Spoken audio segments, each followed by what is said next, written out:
अस्सलाम वालेकुम दोस्तों, क्या हाल चाल है दोस्तों। एपिसोड बड़ी इमोशनल भी थी और ट्विस्टेड भी थी। क्या क्या था वो बताएंगे। 194 एपिसोड का ट्रेलर कब आएगा उसके बारे में बताएंगे।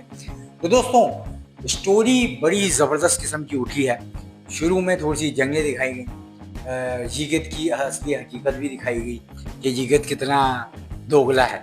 और साथ में सोफिया का जो असिस्टेंट था उसका भी ऊपर भी बात करेंगे। बहुत सारी चीज़ें हैं यार, तो लाइक सब्सक्राइब कर दो, बेल आइकन दबा दो। सबसे पहले हम लोग ये बात करते हैं कि जो स्टार्टिंग हुई है, सोफिया से वो लड़ाई हो रही थी बाला की, और जो है लड़ते लड़ते लड़ते सोफिया ने खंजर निकाल के बाला को मारने की कोशिश की तो हलीमा को लग गया, जिसकी वजह से सोफिया अपसेट हो गई। पर सोफिया वहाँ से भाग गई क्योंकि वो लोग जंग हार रहे थे। और वहाँ पे जो बाला है वो जो है अपनी बेटी को संभाल के वापस किले की तरफ जाती है। वहाँ पे किले पे भी एक फाइट हो रही होती है जो कि एक जीत का एक माहौल बना हुआ था फुल टाइम। अब जैसे ही ये लोग प्लानिंग वगैरह कर रहे होते हैं, जीगत वगैरह पूछ रहा होता है उस्मान साहब ये बताएं कि क्या है आपके प्लान्स। तो उस्मान साहब टाल मटोल करते हैं। उस्मान साहब तुरगुत साहब के पास जाके बात करते हैं कि कोई ना कोई तो जासूस है उनके पास। मुझे लगता है उनको शक है जीगत पे, इसलिए उनको कुछ ज़्यादा सच जीगत को नहीं बता रहे उस्मान साहब। फिर उसके बाद आगे कहानी बढ़ती है और हलीमा आती है, उसको लेकर आते हैं। अलाउद्दीन उसका इलाज करता है, वो ठीक हो रही होती है। फिर जो अलाउद्दीन होते हैं उस्मान साहब वो जंग पे जाते हैं। पूरी प्लानिंग बता देते हैं। ईगत को सब पता होता है। ईगत जाके क्लाउडियस को बताया था। क्लाउडियस पहले से ही तैयार होता है और वहाँ पे जंग शुरू हो जाती है। और यहाँ पे सोफिया जो है वो एक किला होता है, उसमें आके लोगों को भड़काती है। लोग उसके खिलाफ हो जाते हैं बाला के। बाला किसी तरीके से उसको काम डाउन करके सारी चीज़ें सही कर देती है और सोफिया से फिर लड़ाई होती है और सोफिया को सही तरीके से जख्मी करने के बाद भगा देती है। वहाँ पे क्लाउडियस जो है वो लड़ने की तैयारी करता है कि उस्मान साहब को पता नहीं चलेगा। अचानक उस्मान साहब आ जाते हैं, मतलब ये कहाँ से आ गए।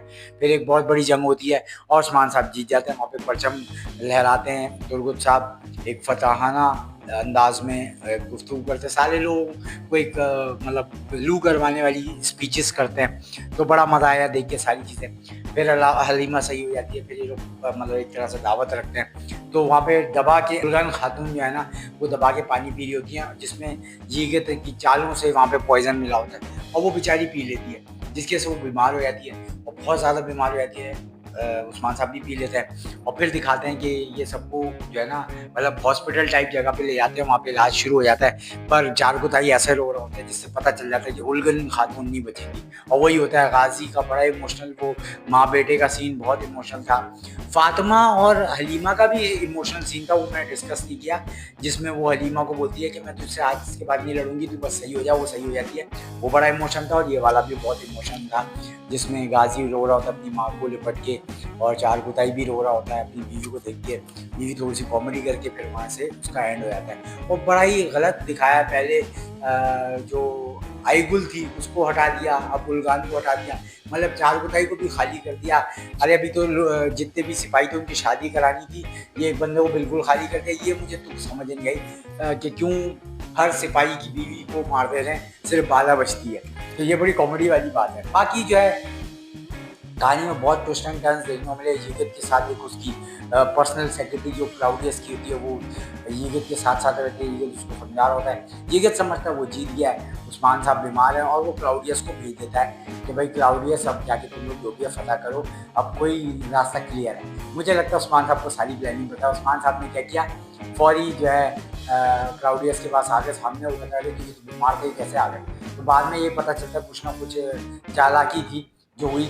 हसन साहब को भी चारगुताई लड़ रहा होता है। वो भी मुझे कोई प्लानिंग लगी है जिसमें नहीं, प्लानिंग तो नहीं है, खैर उसको तो सही में गुस्सा है क्योंकि उसकी बीवी चली गई। और क्या कहते हैं, वो ये गुस्सा उतार रहा है कि भाई तुम्हारी वजह से, हसन साहब की वजह से हुआ, क्योंकि वो पानी की निगरानी कर रहे थे। तो उस हसन बोलते भाई मेरा कोई कसूर नहीं है। जीगत बोलता है चलो हसन फंस गया तो मैं बचत हो गई, पर असली में जीगत ही फंसेगा। और फिर उसके बाद जो है बहुत सारे ट्विस्ट देखने को मिले। उलगन का डेथ सीन बहुत रोने वाला था। मैं तो कहता हूँ ये भी एक प्लानिंग हो तो सही है, उलगन जिंदा हो तो मज़ा है, क्योंकि ये सारे किरदार अच्छे अच्छे ख़त्म हो रहे हैं और फिर पता नहीं कौन कौन से किरदार आ रहे हैं। फातिमा का जो हीरो है उसके साथ एक रोमांटिक कपल वाला सीन लगा मुझे आज फातिमा का, वरना फातिमा हमेशा हैप्पी रहती है। इसमें जो है फातिमा ने बड़ा अच्छा तरीके से रोल किया और मतलब ऐसा लगा लव स्टोरी चल रही है लड़के और फातिमा की। तो तुम लोग इसके बारे में क्या कहते हो मुझे बताना कमेंट में। और 194 एपिसोड जो है वो आएगी मुझे लगता है नेक्स्ट वीक। या उसका लेट ट्रेलर कल परसों तक आएगा, वरना नेक्स्ट वीक तक आएगी, इस वीक नहीं आएगी। कोई ना कोई तो ये लोग ने सस्पेंस रखना है। पहले बोल रहे थे 4 जून को ये लोग दिखा देंगे, मुझे लगता है थोड़ा आगे करके ईद के बाद ये शायद आखिरी केस या 2 केस दिखाएं। मुझे ऐसा लगता है ये ईद के बाद ईद केस दिखाएंगे। अभी इन्होंने छुट्टी मारी, ऐसा लग रहा है। अभी तक प्रोमो नहीं आता, हम तो यही बातें करेंगे। बाकी तुम लोग इसके बारे में क्या कहते हो मुझे ज़रूर बताओ। कैसी लगी एपिसोड, यही बताना। बहुत ख्याल रखो, नेक्स्ट वीडियो में।